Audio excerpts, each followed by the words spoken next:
I hope you're doing pretty good till now. So in this section, we'll focus around the bowls, table and setting the scene. So with our food elements complete, let's work on the bowl and the table setting. Start with the ramen bowl. Take sky blue and apply a darker layer around the edges. Then blend it with white for highlights. This contrast creates a glossy ceramic look.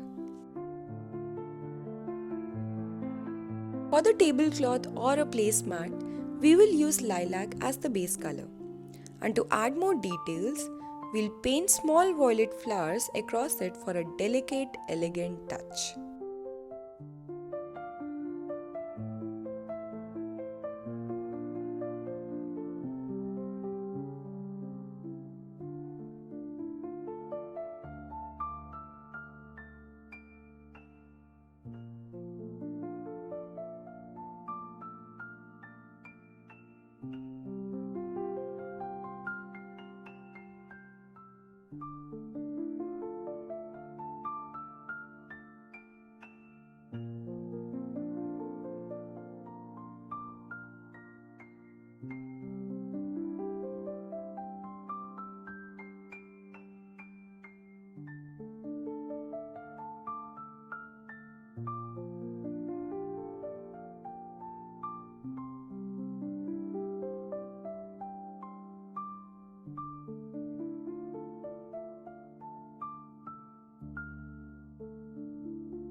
For the table, use earth yellow mixed with ochre as a base.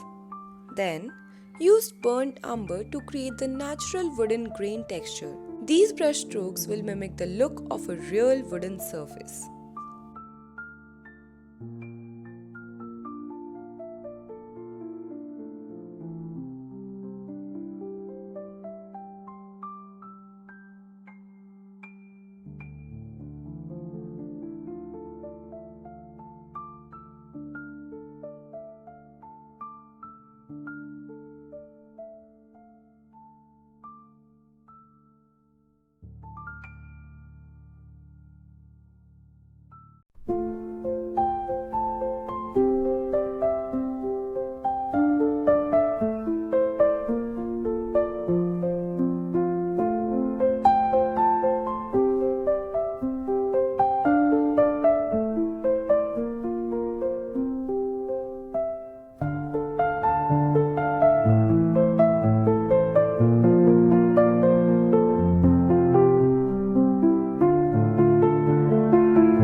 It's time for the finishing touches.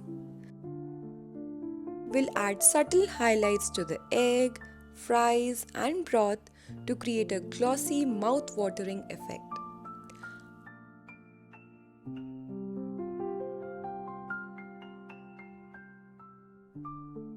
Highlights are crucial in food paintings.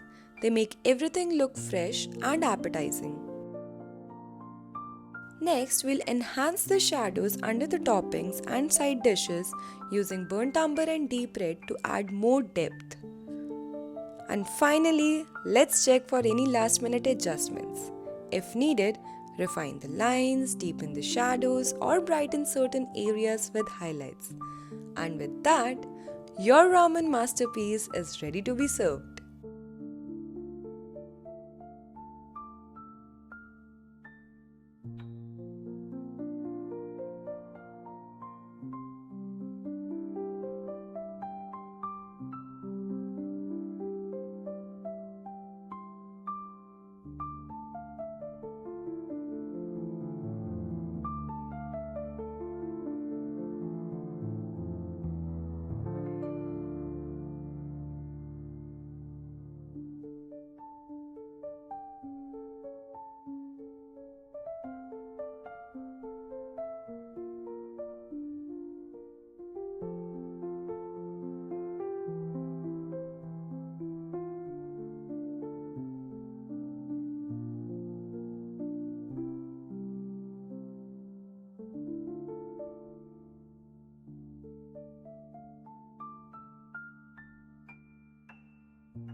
I hope you enjoyed this deliciously creative journey. This module was all about capturing food textures, rich colors, and appetizing details. Keep practicing and don't stop here. You are on your way to becoming a pro. Get ready for more exciting challenges in the next module. See you soon.